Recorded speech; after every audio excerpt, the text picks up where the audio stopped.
Everyone, this is a personal update for 3rd of September 2025. It's your boy Matt, as usual. So today, there's 2 points of order. I'm going to talk about a video which I really liked on YouTube. That will actually be my second point of order. The first thing I want to talk about though is just this cycle of I know there's a lot of bitching and moaning I do, but hear me out. Everywhere I go is monitored. Every time I put something in my diary, it is monitored. Every time I do a YouTube video, or say, not even a YouTube video, every time I practice making a YouTube video, even if it's a draft and it's shit and it's not really what I want, and I'm just trying to work through ideas, that is now published, right? Because everything I do is watched.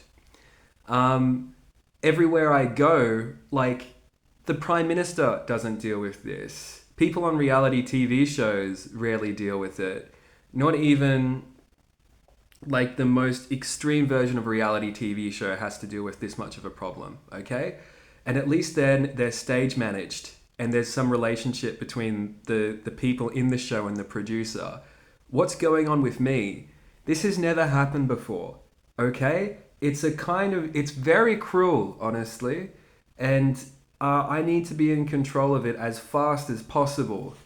It is the psychological strain this puts on you, knowing that if I go to, say, a Dungeons and Dragons group, or even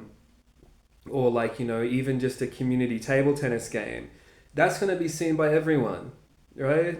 The Royals, they have protocols for how they get perceived by people in the community that they go by. They have protocols that they go, and they have an entire team of people who are supporting them as they fulfill this role. In my situation, it's just fucking me. This guy who lives in a fucking homeless shelter and is kept in the homeless shelter and living like shit by abuse by the state, right? I go to a job interview, even if I do that, now that job interview is now like a set, okay? The job becomes a set. Do you understand the situation, right? Do you understand what the psychological toll this does to a person, and why the end result is that I do fucking nothing? Right? I do nothing because anything I do becomes it's like a fucking set. It's a stage set. It ends up being some kind of thing which is judged and criticized. I made was recently traumatizing was when I had a hair appointment and they fucked up my beard intentionally. But at the same time, that was a fucking set where what I was doing was monitored and seen by everyone as like a performance. And of course I relate to these things authentically and personally, but the stress this does to a person is immense. It is an act of performative cruelty, which is what has happened to me. It's been an act of cruelty done to a person, of public torture. And I did not sign up for this. This was forced on me. And now that I have it, been able to reverse engineer it and do something useful with it, I'm gonna fucking own it.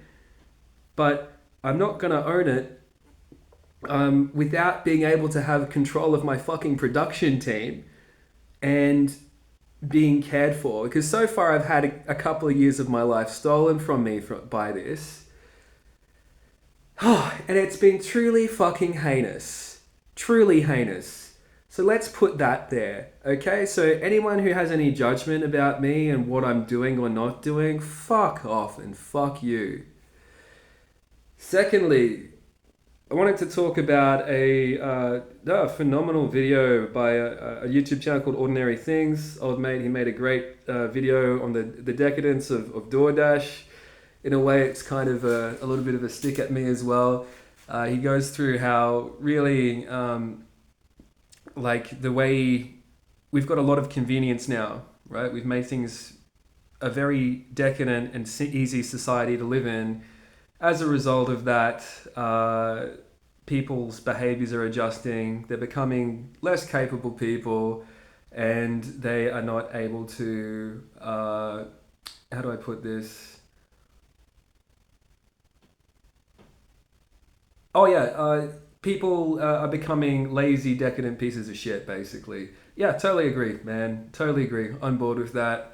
Um, I also agree with the sentiment that adulthood's been priced out for most of us, for many of us. That's what happened for me, for sure. I don't have any inheritance coming my way. I'm never going to be able to afford a house unless I'm able to make this thing work. Um, I, and on top of that, just like, dude, my life has just been an uphill battle from the start, man. So, like, I can relate to it, and there is this prolonged adolescence that a lot of people are going through now because of it. And yeah, like, I've definitely experienced that. I've also I'm in this weird situation where it's kind of like I'm both haven't been able to achieve the staples of traditional adulthood, such as the home, such as the stable partner, such as these things, mainly because of economic oppression, sexism, because I'm in an industry which discriminates against men, and just having a shit life and a shit roll of the dice early on. But, like, it's an excellent video. Like, what I'm saying in my rant might not make a lot of sense, so I'll say the channel again. Ordinary Things, British bloke. He makes I don't know, informative documentaries. That might be the best way to describe it. And the video was, I think, the decadence of DoorDash or something. It was the one which was made most recently, so it'll be easy to find. Came out yesterday, I think. Now, his point, he talks about OnlyFans, he talks about all these things. He talks about how our relationships with have become no longer real, and they're all abstractions of real things which we previously had. I need to express to make a point here. I don't think that's just because it's an abstract and new thing doesn't mean it's a bad thing. I think the world that we live in is going to be increasingly become more and more like this. I what's going to happen? There's a famous, not a famous song. There's a song by an artist called Father John Misty. It's called Total Entertainment Forever, and it's said it's written as a happy song, but there's also this sad element to it, and it's the idea that eventually we're going to live in a society where all our needs are met because all the work is done by robots or something, and what we end up doing is that we just spend our days playing video games, jerking off to 3D porn of Taylor Swift or something, and it's got to be fun, right? Like that's the future. It's like a heaven, and it's also that same decadence.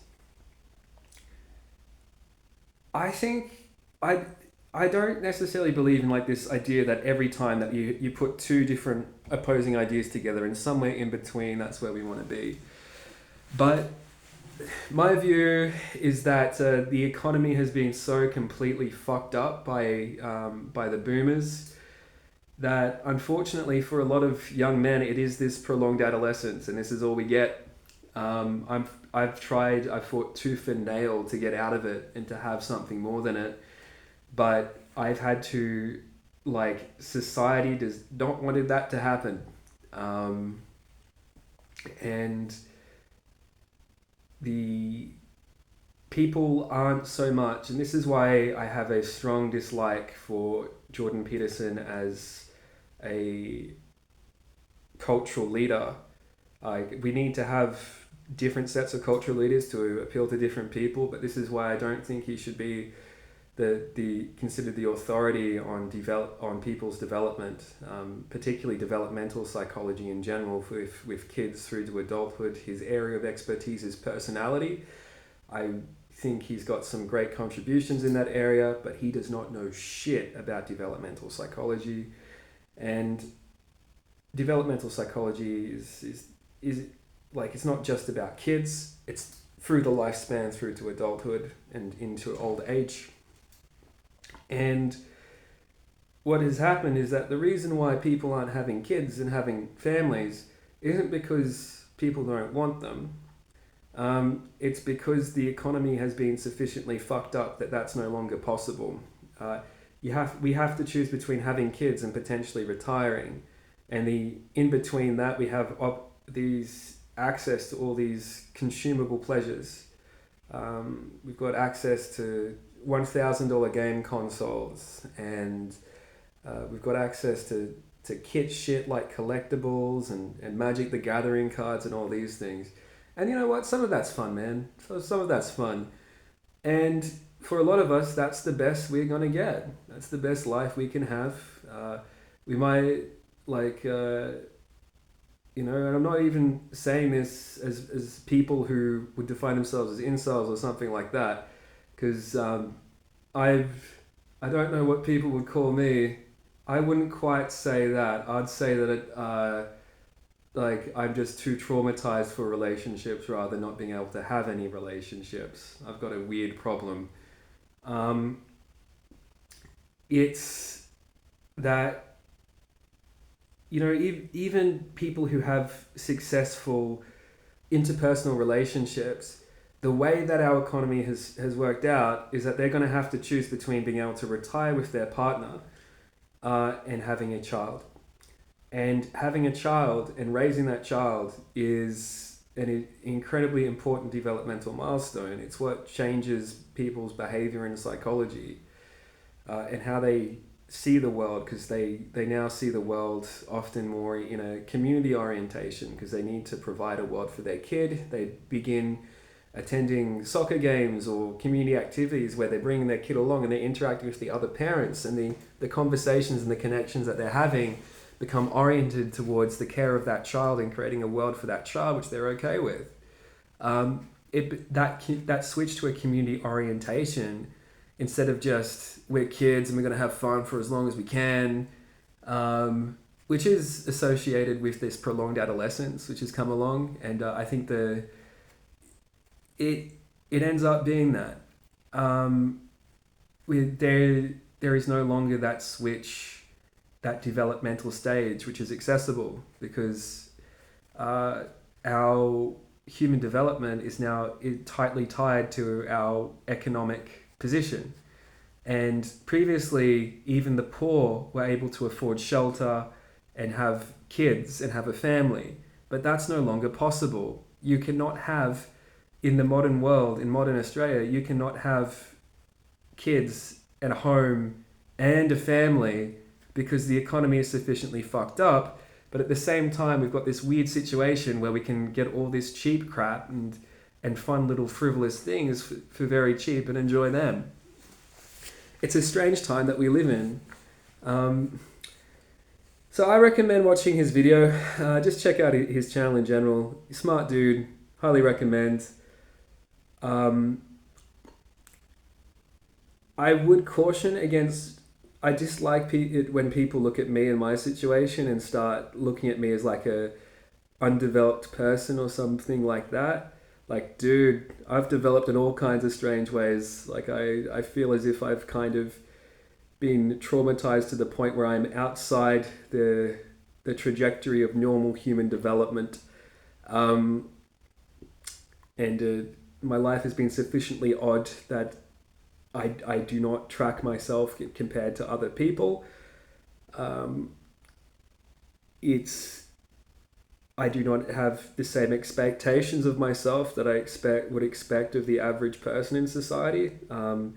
Like I would, and I'm not saying that in a verbose way. I've believed that for years.